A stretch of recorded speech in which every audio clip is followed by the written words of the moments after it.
भक्त माने 11 जून रे ज्येष्ठ स्नान दान पूर्णिमा दिन तुलसी बांधंतु। ଏହା ହେଉଛି ଗୁପ୍ତ କଥା ଯାହା ଆପଣ ଟଙ୍କା ଗଣି ଠକିଯିବେ।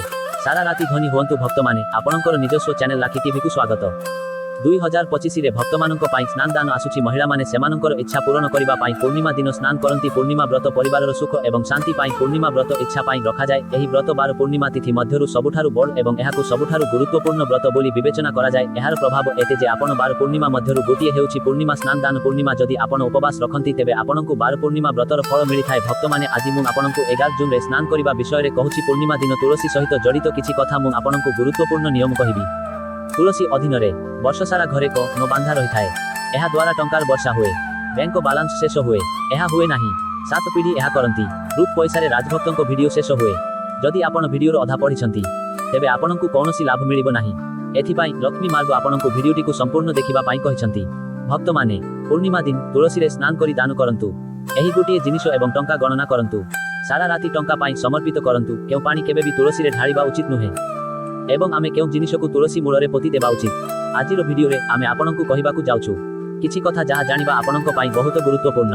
ଯଦି ଆପଣ ଏହି କଥାଗୁଡ଼ିକୁ ପାଳନ କରନ୍ତି ନାହିଁ ତେବେ ଆପଣଙ୍କୁ ଆପଣଙ୍କ ଜୀବନରେ ଅନେକ ଅସୁବିଧାର ସମ୍ମୁଖୀନ ହେବାକୁ ପଡ଼ିପାରେ। ଯଦି ଆପଣ ଏହି ଜିନିଷଗୁଡ଼ିକୁ ପାଳନ କରନ୍ତି ତେବେ ଆପଣଙ୍କୁ ଜୀବନରେ ଅଧିକ ଲାଭ ମିଳିବ ଏବଂ ଦିନ ଦ୍ୱିଗୁଣିତ ହେବ ଏବଂ ରାତି 4 ଗୁଣିତ ହେବ। ଆପଣ ପ୍ରଗତି କରିବେ ଏବଂ ଆପଣ ଧନୀ ହେବେ।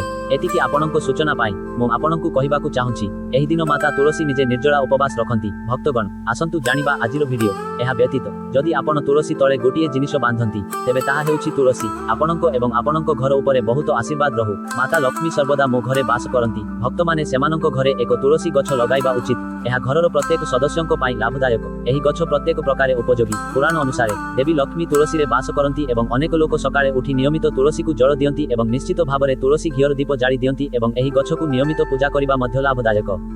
କିନ୍ତୁ ଯଦି ଆପଣ ଘରେ ତୁଳସୀ ରଖିବା ସହିତ ଏହାକୁ ତା ତଳେ ରଖନ୍ତି ତେବେ ତୁଳସୀ ଲଗାଇବା ଅନେକ ଗୁଣ ଅଧିକ ଫଳ ପ୍ରଦାନ କରେ। କାରଣ ଏହି ଗୋଟିଏ ଜିନିଷ ବିନା ତୁଳସୀକୁ ଅପୂର୍ଣ୍ଣ ବୋଲି ବିବେଚନା କରାଯାଏ। ଏହି ଜିନିଷ ପୂର୍ଣ୍ଣ ହୋଇଯାଏ। ଶାସ୍ତ୍ରରେ ଏହାର ସବୁଠାରୁ ଗୁରୁତ୍ୱ କୁହାଯାଇଛି। ଭକ୍ତମାନେ ତୁଳସୀ ଶ୍ରୀହରି ବିଷ୍ଣୁଙ୍କୁ ବହୁତ ପ୍ରିୟ। ଯଦି ଆପଣ ତୁଳସୀକୁ ଶ୍ରୀହରି ବିଷ୍ଣୁଙ୍କୁ ସମର୍ପିତ କରନ୍ତି ତେବେ ଭଗବାନ ବିଷ୍ଣୁ ପ୍ରସନ୍ନ ହୁଅନ୍ତି। କେବଳ ଭାରତରେ ନୁହେଁ ବରଂ ବିଶ୍ୱର ଅଧିକାଂଶ ଦେଶରେ ତୁଳସୀକୁ ଏକ ବହୁତ ଉପଯୋଗୀ ଗଛ ଭାବରେ ବିବେଚନା କରାଯାଏ। ଏହି ଗଛରେ ଅନେକ ଔଷଧୀୟ ଗୁଣ ଅଛି। ଏହା ସହିତ ଏଥିରେ ବଳି ମଧ୍ୟ ଦିଆଯାଏ। ତୁଳସୀ ନିଶ୍ଚିତ ଭାବରେ ବ୍ୟବହାର କରାଯାଏ। ତୁଳସୀ ଗଛ ଏକ ଅତ୍ୟନ୍ତ ପବିତ୍ର ଗଛ। ବିଷ୍ଣୁ ପୁରାଣରେ ତୁଳସୀକୁ ଭଗବାନ ବିଷ୍ଣୁଙ୍କ ପତ୍ନୀ ବୋଲି କୁହାଯାଇଛି। ଏହି କାରଣରୁ ତୁଳସୀ ଜଗତର ମାତା। ସମସ୍ତ ଦେବଦେବୀ ତୁଳସୀଙ୍କୁ ଆଶୀର୍ବାଦ କରିଛନ୍ତି। ତୁଳସୀରେ ତିଆରି ପାତ୍ରରେ ଅମୃତର ଗୁଣ ମିଳିଥାଏ। ଯେଉଁଠାରେ ତୁଳସୀ ଗଛ ଥାଏ ବ୍ରହ୍ମା ବିଷ୍ଣୁ ଏବଂ ମହେଶ ସେହିଠାରେ ଜ୍ଞାନର 3 ଦେବତା ବାସ କରନ୍ତି। ତୁଳସୀ ପୂଜା କରିବା ଦ୍ୱାରା ସମସ୍ତ କଷ୍ଟ ଦୂର ହୁଏ। ସୂର୍ଯ୍ୟ ଉଦୟ ହେଲେ ରାତି ହେବା ପରି ସମସ୍ୟା ନଷ୍ଟ ହୁଏ, ଅନ୍ଧାର ନଷ୍ଟ ହୁଏ। ଶାସ୍ତ୍ର ଅନୁସାରେ ଯେଉଁ ଘରେ ସର୍ବଦା ତୁଳସୀ ଗଛ ଥାଏ ସେହି ଘରେ ସବୁଜିମା ସୁଖ ଶାନ୍ତି ରହିଥାଏ ଏବଂ ସମୃଦ୍ଧି ରହିଥାଏ। ଭଗବାନ ବିଷ୍ଣୁଙ୍କ ପୂଜାରେ ଏବଂ ତାଙ୍କୁ ଅର୍ପଣ କରାଯାଇଥିବା ପ୍ରସାଦରେ ତୁଳସୀ ପତ୍ର ବ୍ୟବହାର କରିବା ଉଚିତ। କାରଣ ଭଗବାନ ବିଷ୍ଣୁ ତୁଳସୀ ପତ୍ର ବିନା କୌଣସି ପ୍ରକାରର ନୈବେଦ୍ୟ ଗ୍ରହଣ କରନ୍ତି ନାହିଁ। କାରଣ ତୁଳସୀ ଭଗବାନ ହରି ବିଷ୍ଣୁଙ୍କୁ ବହୁତ ପ୍ରିୟ। ତେଣୁ ସ୍ନାନ ଦାନ ପୂର୍ଣ୍ଣିମା ପୂଜାରେ ଭଗବାନ ବିଷ୍ଣୁଙ୍କୁ ତୁଳସୀ ଅର୍ପଣ କରିବା ଉଚିତ। ତେଣୁ ପ୍ରତ୍ୟେକ ଘରେ ଏକ ତୁଳସୀ ଗଛ ରହିବା ଉଚିତ। ଭକ୍ତମାନେ ଯଦି ଆପଣଙ୍କ ଘରେ ତୁଳସୀ ଅଛି ପୂର୍ଣ୍ଣିମା ଦିନ ସକାଳୁ ଶୀଘ୍ର ଉଠି ଶୁଦ୍ଧ ଜଳ ନିଅନ୍ତୁ। ସ୍ନାନ କରନ୍ତୁ ଏବଂ ଶୁଦ୍ଧ ଜଳ ନିଅନ୍ତୁ ଏବଂ ଏକ ତମ୍ବା ପତ୍ର ନିଅନ୍ତୁ। ଆପଣଙ୍କୁ ଶୁଦ୍ଧ ଜଳ ନେଇ ତୁଳସୀ ମାଙ୍କୁ ସମର୍ପଣ କରିବାକୁ ପଡ଼ିବ। ଏହା ସହିତ ଘରର ସୁଖ ଶାନ୍ତି ଏବଂ ସମୃଦ୍ଧି ପାଇଁ ଭକ୍ତମାନେ ତୁଳସୀ ପୂଜା କରିବା ଉଚିତ। ପୂର୍ଣ୍ଣିମା ଦିନ ତୁଳସୀ ମାଙ୍କୁ ଏକ ଚୁନାରୀ ଅର୍ପଣ କରିବା ଉଚିତ, ପ୍ରଦାନ କରାଇବା ଉଚିତ। ଲୋକମାନେ ପ୍ରାୟତଃ ଘରେ ତୁଳସୀ ରଖନ୍ତି। ସେମାନେ ଗଛ ଲଗାନ୍ତି କିନ୍ତୁ ଏହା ସେମାନଙ୍କର ଭୁଲ। ପରିଣାମ ସ୍ୱରୂପ ସେମାନେ ତୁଳସୀ ମାଙ୍କୁ ବାଛି ନାହାନ୍ତି। ସେମାନେ ତୁଳସୀ ଅର୍ପଣ କରନ୍ତି ତେଣୁ ସେମାନଙ୍କୁ ଅର୍ପଣ କରାଯାଏ। ରୋପଣର ଶୁଭ ଫଳ ମିଳେ ନାହିଁ। ଜାଣନ୍ତୁ ସର୍ବଦା ମନେ ରଖନ୍ତୁ ଯେ ତୁଳସୀ ଗଛ ବାଛିବା ଉଚିତ। ତୁଳସୀ ବିନା ତୁଳସୀ ଗଛ ଅପୂର୍ଣ୍ଣ। ତୁଳସୀ କେବଳ ଏକ ଗଛ ନୁହେଁ ବରଂ ଏକ ଦେବୀ ବିଷ୍ଣୁଜୀଙ୍କ ପତ୍ନୀ। ଆମେ ତାଙ୍କୁ ଆମର ମାତା ବୋଲି ମାନିଥାଉ। ତୁଳସୀ ହେଉଛି ଦେବୀ ଲକ୍ଷ୍ମୀଙ୍କ ଅନ୍ୟ ଏକ ରୂପ। ଯଦି ଆପଣ ପୂର୍ଣ୍ଣିମା ଦିନ ଶ୍ରୀହରିଙ୍କୁ ପ୍ରାର୍ଥନା କରନ୍ତି, ଯଦି ଆପଣ ବିଷ୍ଣୁଜୀ ଏବଂ ଧନର ଦେବୀ ଲକ୍ଷ୍ମୀଜୀଙ୍କ ସହିତ ଖୁସି ଅଛନ୍ତି ତେବେ ଆପଣଙ୍କର 2025 ବର୍ଷ ଭଲ ରହିବ। ଧନର କୌଣସି ଅଭାବ ରହିବ ନାହିଁ। ସେଥିପାଇଁ ଆପଣଙ୍କୁ ତୁଳସୀଙ୍କୁ ଚୁନାରୀ ଅର୍ପଣ କରିବାକୁ ପଡ଼ିବ। ସ୍ୱାମୀମାନଙ୍କ ମଧ୍ୟରେ ପ୍ରେମ ଏବଂ ବିଶ୍ୱାସ ବୃଦ୍ଧି ପାଏ। ମହିଳାମାନେ ଘରେ ରୁହନ୍ତି।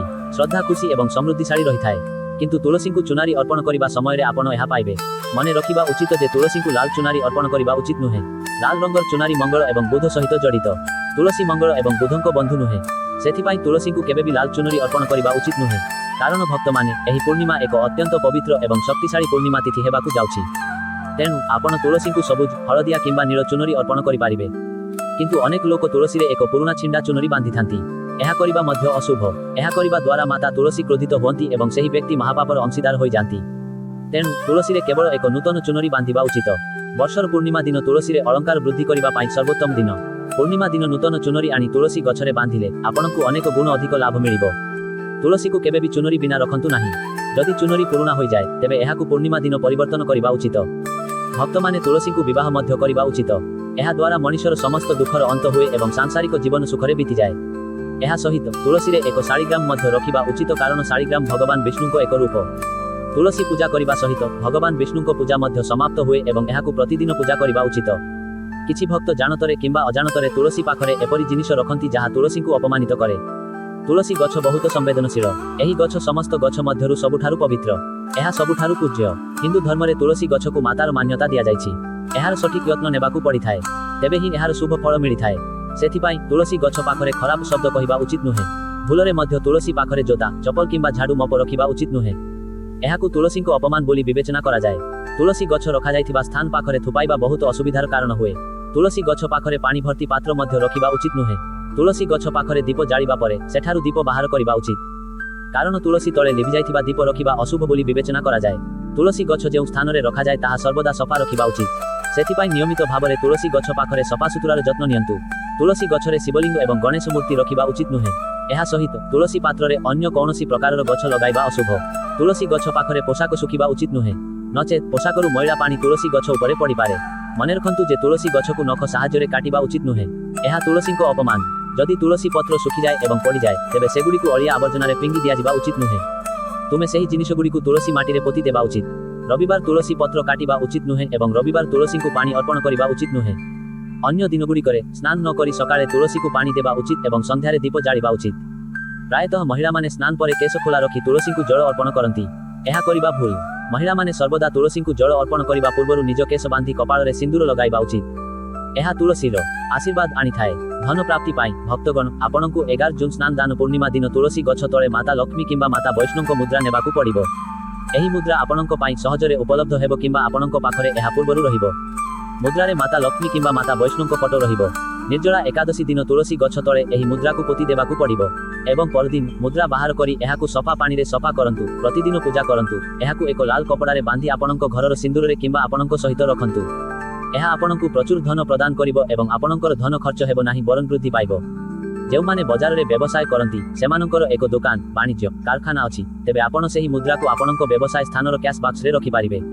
ଏହା କରିବା ଦ୍ୱାରା ଏହା ଟଙ୍କାକୁ ନିଜ ଆଡ଼କୁ ଆକର୍ଷିତ କରେ। ଦୋକାନରେ ଗ୍ରାହକଙ୍କ ଭିଡ଼ ହୁଏ ଏବଂ ବ୍ୟବସାୟ ଭଲ ଭାବରେ ଚାଲିଥାଏ। ଭକ୍ତମାନେ ଘରେ ତୁଳସୀ ଗଛ ଲଗାଉଥିବା ସମୟରେ ମନେ ରଖନ୍ତୁ ଯେ ଆପଣ ଏଥିପାଇଁ ମଇଳା ମାଟି ବ୍ୟବହାର କରିବା ଉଚିତ ନୁହେଁ। ଶ୍ମଶାନ କିମ୍ବା ଦୁର୍ଗନ୍ଧିତ ସ୍ଥାନର ମାଟି କେବେ ବି ତୁଳସୀ ଗଛ ପାଇଁ ବ୍ୟବହାର କରିବା ଉଚିତ ନୁହେଁ। ଏହା ଯୋଗୁଁ ତୁଳସୀ ମା ବିରକ୍ତ ହୋଇ ଶୁଖିବାକୁ ଲାଗିବେ। ତୁଳସୀ ଗଛ କେବେ ବି ମଇଳା ସ୍ଥାନରେ ଲଗାଇବା ଉଚିତ ନୁହେଁ। ଉଦାହରଣ ସ୍ୱରୂପ ତୁଳସୀ ଗଛ କେବେ ବି ଡ୍ରେନ୍ କିମ୍ବା ବାଥରୁମ୍ ପାଖରେ ରଖିବା ଉଚିତ ନୁହେଁ। ନଚେତ୍ ମଇଳା ପାଣି ତୁଳସୀ ଗଛ ଉପରେ ପଡ଼ିପାରେ, ଯାହାକୁ ବହୁତ ଅଶୁଭ ବୋଲି ବିବେଚନା କରାଯାଏ। ଘରେ ତୁଳସୀ ଗଛ କେବେ ବି ଶୁଖିବା ଉଚିତ ନୁହେଁ। ଶାସ୍ତ୍ରରେ ବିଶ୍ୱାସ ଅଛି ଯେ ତୁଳସୀ ଗଛ ଶୁଖିବା ଅକାଳ ମୃତ୍ୟୁକୁ ସୂଚାଇଥାଏ। ଯଦି ଘରେ ତୁଳସୀ ଗଛ ଶୁଖିଯାଏ ତେବେ ଘରର ସୁଖ ଏବଂ ସମୃଦ୍ଧି ଶେଷ ହୋଇଯାଏ। ଶୁଖିଲା ତୁଳସୀରେ ମାତା ଲକ୍ଷ୍ମୀ ବାସ କରନ୍ତି ନାହିଁ। ବାସ୍ତୁଶାସ୍ତ୍ର ଅନୁସାରେ ଯଦି ତୁଳସୀ ଗଛ ଶୁଖିଯାଏ ତେବେ ଏହା କିଛି ଆଗାମୀ ବିପଦ କିମ୍ବା ଦୁର୍ଘଟଣାର ସଂକେତ।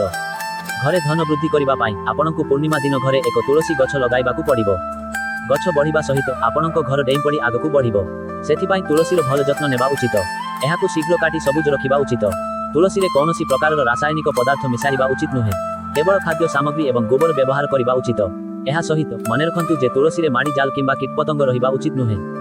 ଲକ୍ଷ୍ମୀ ଏପରି ସ୍ଥାନରେ ବାସ କରନ୍ତି ନାହିଁ। ଶାସ୍ତ୍ର ଅନୁସାରେ ସ୍ନାନ ନ କରି ତୁଳସୀକୁ ପାଣି ଦେବା ଉଚିତ ନୁହେଁ ଏବଂ ତୁଳସୀକୁ ପାଣି ଦେବା ସମୟରେ ମନେ ରଖନ୍ତୁ ଯେ ଚପଲ ପିନ୍ଧିବା ସମୟରେ ପାଣି ଆପଣଙ୍କ ପାଦରେ ନ ପଡ଼ିବା ଉଚିତ। ଏହା ତୁଳସୀକୁ ଅପମାନ କରେ। ବନ୍ଧୁଗଣ, ଏବେ ଆମେ ଆପଣଙ୍କୁ କହିଦେଉଛୁ ଯେ ଏହି ବର୍ଷ ସ୍ନାନ ଦାନ ପୂର୍ଣ୍ଣିମା 11 ଜୁନରେ ପଡ଼ୁଛି। ତେଣୁ ତୁଳସୀ ପୂଜା କରିବା ସହିତ ଆପଣ ଭଗବାନ ଶିବଙ୍କୁ ମଧ୍ୟ ପୂଜା କରିବା ଉଚିତ। ସୋମବାର ଭଗବାନ ଶିବଙ୍କ ଉଦ୍ଦେଶ୍ୟରେ ସମର୍ପିତ। ଏହା ସହିତ ଆପଣଙ୍କୁ ଭଗବାନ ହନୁମାନ ଏବଂ ଭଗବାନ ଶନିଦେବଙ୍କ ପାଇଁ ଏକ ଦୀପ ଜାଳିବାକୁ ପଡ଼ିବ। ଏହା ମଙ୍ଗଳ ଦୋଷ ଦୂର କରିବ। ଆପଣ ଯେକୌଣସି କାମ କରନ୍ତୁ ଆପଣଙ୍କୁ ସଫଳତା ମିଳିବ। ଭକ୍ତଗଣ, ଆମେ ଆପଣଙ୍କୁ କହି ରଖୁଛୁ ଯେ ଆମେ ଟଙ୍କା ପାଇଁ ଆପଣଙ୍କ ସହିତ ଏପରି ସୂଚନାପ୍ରଦ ସୂଚନା ସେୟାର କରିପାରିଥାନ୍ତୁ, କିନ୍ତୁ ଆମ ଚ୍ୟାନେଲର ଉଦ୍ଦେଶ୍ୟ ହେଉଛି ଜନହିତରେ ଜନକଲ୍ୟାଣ ଏବଂ ଜନସେବା କରିବା। ସେଥିପାଇଁ ଆମେ ଆପଣଙ୍କୁ ଯେଉଁ ସୂଚନା ଦେଉଛୁ ତାହା ଆମେ ମାଗଣାରେ କହୁଛୁ। ସେଥିପାଇଁ ଆପଣଙ୍କୁ ଏହି ଭିଡ଼ିଓ ମଧ୍ୟ ପସନ୍ଦ ଆସିବା ଉଚିତ। ଶ୍ରୀକୃଷ୍ଣ କହିଛନ୍ତି ଯେ ପ୍ରତିଦିନ ତୁଳସୀ ଦର୍ଶନ କରିବା ଦ୍ୱାରା ବ୍ୟକ୍ତି ସ୍ୱର୍ଗ ପ୍ରାପ୍ତି ହୁଏ ଏବଂ ତୁଳସୀ ପତ୍ର ଖାଇବା ଦ୍ୱାରା ତାଙ୍କର ସମସ୍ତ ପାପ ନଷ୍ଟ ହୋଇଯାଏ। ତୁଳସୀ ଗଛ ସର୍ବଦା ଘର ସାମ୍ନାରେ ଲଗାଇବା ଉଚିତ। ଏହାକୁ ପୂର୍ବ କିମ୍ବା ଉତ୍ତର ଦିଗରେ ଲଗାଇବା ସବୁଠାରୁ ଶୁଭ। ଯଦି ତୁଳସୀ ପାତ୍ରରେ ଅନ୍ୟ ଗଛ ଉଠିଥାଏ ତେବେ ସେଗୁଡ଼ିକୁ ସମୟ ସମୟରେ କାଢ଼ିଦେବା ଉଚିତ। ଯଦି ଅନ୍ୟ କିଛି ତୁଳସୀ ଗଛ ଅଛି ତେବେ ଏହି ଗଛଗୁଡ଼ିକୁ ଅନ୍ୟମାନଙ୍କୁ ଦାନ କରିବା ଉଚିତ। ସ୍ନାନ ଦାନ ପୂର୍ଣ୍ଣିମା ଗଙ୍ଗା ଦଶହରା ପୂଜାବିଧି ପୂଜା ସାମଗ୍ରୀ ଗଙ୍ଗା ଜଳ କିମ୍ବା ପବିତ୍ର ନଦୀ ଜଳ ଧଳା ଫୁଲ ଅକ୍ଷତ ରୋଲି ତୁଳସୀ ପତ୍ର ଜଳରେ ପୂର୍ଣ୍ଣ ତମ୍ବା ପାତ୍ର ଘିଅ ଦୀପ ଧୂପ କାଠି ଦାନ ପାଇଁ ପାଣି ପାତ୍ର ପଙ୍ଖା ଚାଉଳ କପଡ଼ା ଛତା ଇତ୍ୟାଦି ପୂଜାବିଧି ଯୋଡ଼ନ୍ତୁ। ବ୍ରହ୍ମ ମୁହୂର୍ତ୍ତରେ ସକାଳେ ଉଠି ସ୍ନାନ କରନ୍ତୁ। ଯଦି ସମ୍ଭବ ହୁଏ ଗଙ୍ଗା କିମ୍ବା ଯେକୌଣସି ପବିତ୍ର ନଦୀରେ ସ୍ନାନ କରନ୍ତୁ। ସ୍ନାନ କରିବା ସମୟରେ ଓଁ ଗଙ୍ଗେ ଯମୁନେ ଚୈବ ଗୋଦାବରୀ ସରସ୍ୱତୀ ନର ନର୍ମଦେ ସିନ୍ଧୁ କାବେରୀ ଜଳସ୍ମିନ୍ ସନ୍ନିଧି କୁରୁ ତିନି ଗଙ୍ଗା ମାତା ମନ୍ତ୍ର କୁହନ୍ତୁ କିମ୍ବା ଘରେ ଏକ କଳସ ରଖନ୍ତୁ ଏବଂ ପୂଜା କରନ୍ତୁ। 4ଟି ଦୀପ ଧୂପ ଏବଂ ନୈବେଦ୍ୟ ସହିତ ପୂଜା କରନ୍ତୁ ଏବଂ ଓଁ ଗଙ୍ଗାୟ ନମଃ ମନ୍ତ୍ର ଜପ କରନ୍ତୁ। ଭଗବାନ ବିଷ୍ଣୁ ଏବଂ ଶିବଙ୍କୁ ମଧ୍ୟ ପୂଜା କରନ୍ତୁ। 6 ପୂର୍ବପୁରୁଷଙ୍କ ପାଇଁ ତର୍ପଣ କରନ୍ତୁ। ଦିନ ମଧ୍ୟରେ ଦାନ କରନ୍ତୁ। ବିଶେଷ କରି ପାଣି ପଙ୍ଖା ପୋଷାକ ଛତା କାଠ ଚନ୍ଦନ ସତୁ ଚାଉଳ ପୁଣ୍ୟ ଶୁଭ ସମୟ ଏବଂ ଅଭିଜିତ ମୁହୂର୍ତ୍ତରେ ପୂର୍ଣ୍ଣ ପାତ୍ର। ଗଙ୍ଗା ଦଶହରାରେ ସ୍ନାନ ପାଇଁ ସର୍ବୋତ୍ତମ ସମୟ ହେଉଛି ସୂର୍ଯ୍ୟୋଦୟ ପୂର୍ବରୁ 8 ଜୁନ୍ 2025 ଦିନ ମଧ୍ୟାହ୍ନ 12:00 ପର୍ଯ୍ୟନ୍ତ। ଦାନ ପାଇଁ ସର୍ବୋତ୍ତମ ସମୟ ସୂର୍ଯ୍ୟୋଦୟ ଠାରୁ ଦିନ 1:00 ପର୍ଯ୍ୟନ୍ତ। ସ୍ନାନ ପରେ ତୁରନ୍ତ ଦାନ କରନ୍ତୁ। ସର୍ବୋତ୍ତମ ଅଭିଜିତ ମୁହୂର୍ତ୍ତ 8 ଜୁନ୍ 2025 ରବିବାର ଅଭିଜିତ ଦିନ 11:53 ମଧ୍ୟାହ୍ନ 12:47 ପର୍ଯ୍ୟନ୍ତ ମୁହୂର୍ତ୍ତ।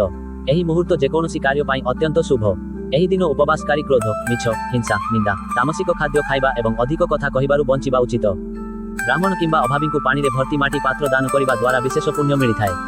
ଯେଉଁମାନଙ୍କର ପୂର୍ବପୁରୁଷଙ୍କ ପାପ ଅଛି ସେମାନେ ଏହି ଦିନ ପିଣ୍ଡଦାନ କିମ୍ବା ତର୍ପଣ କରିବା ଉଚିତ।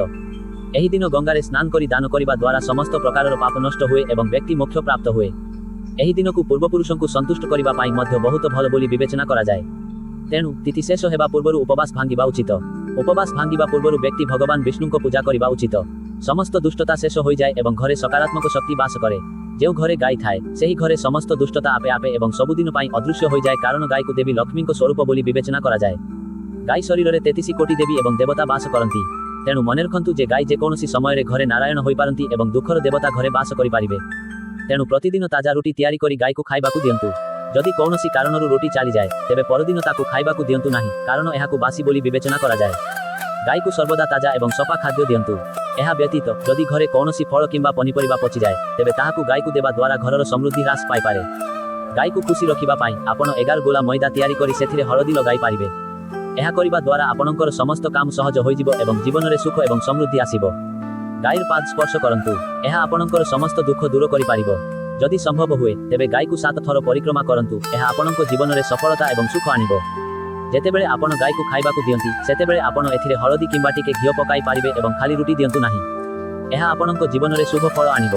ଗାଈକୁ ତାଜା ରୁଟି ଖୁଆଇବା ଆପଣଙ୍କ ଜୀବନରେ ଏକ ଭଲ କାମ ହେବ। ଯଦି ଆପଣ ଏହି ଚ୍ୟାନେଲରେ ନୂଆ ତେବେ ଚ୍ୟାନେଲକୁ ସବସ୍କ୍ରାଇବ କରନ୍ତୁ ଏବଂ ଭିଡ଼ିଓକୁ ଲାଇକ୍ କରନ୍ତୁ। ଏହା ସହିତ ଦୟାକରି କମେଣ୍ଟ ବକ୍ସରେ ଆପଣଙ୍କର ରାଶି ଚିହ୍ନ ଦିଅନ୍ତୁ କାରଣ ଆମେ ରାଶି ସହିତ ଜଡ଼ିତ ଭାଗ୍ୟ ମଧ୍ୟ କହିଥାଉ ଏବଂ ଭାଗ୍ୟରେ ହେଉଥିବା ସମସ୍ୟାକୁ ତୁରନ୍ତ ଦୂର କରିବାର ସହଜ ସମାଧାନ ମଧ୍ୟ କହିଥାଉ। ସେହିପରି ଯଦି ଆପଣ ଆମ ଦ୍ୱାରା କୁହାଯାଇଥିବା ନିୟମ ପାଳନ କରନ୍ତି ତେବେ ଆପଣଙ୍କର କାର୍ଯ୍ୟ ମନ୍ତ୍ର ଦ୍ୱାରା ପ୍ରମାଣିତ ହେବ ଏବଂ ଆପଣଙ୍କୁ ଲାଭ ମିଳିବ। ଯଦି ଆପଣଙ୍କୁ ସୂଚନା ଟିକେ ବି ପସନ୍ଦ ଆସିଥାଏ ତେବେ ଭିଡ଼ିଓକୁ ଲାଇକ୍ କରନ୍ତୁ। ଯଦି ଆପଣ ଚ୍ୟାନେଲରେ ନୂଆ ତେବେ ନିଶ୍ଚିତ ଭାବରେ ଚ୍ୟାନେଲକୁ ସବସ୍କ୍ରାଇବ କରନ୍ତୁ ଯାହା ଦ୍ୱାରା ଆମେ ସିଧାସଳଖ ନୋଟିଫିକେସନ ମାଧ୍ୟମରେ ଏହି ଚ୍ୟାନେଲରେ ଏପରି ଅଧିକ ସୂଚନାପ୍ରଦ ସୂଚନା ପାଇପାରିବୁ। ଭିଡ଼ିଓ ଶେଷ ପର୍ଯ୍ୟନ୍ତ ରହିବା ପାଇଁ ସମସ୍ତଙ୍କୁ ଧନ୍ୟବାଦ। ପରବର୍ତ୍ତୀ ଭିଡ଼ିଓରେ ଦେଖା ହେବ। ସେ ପର୍ଯ୍ୟନ୍ତ ନମସ୍କାର।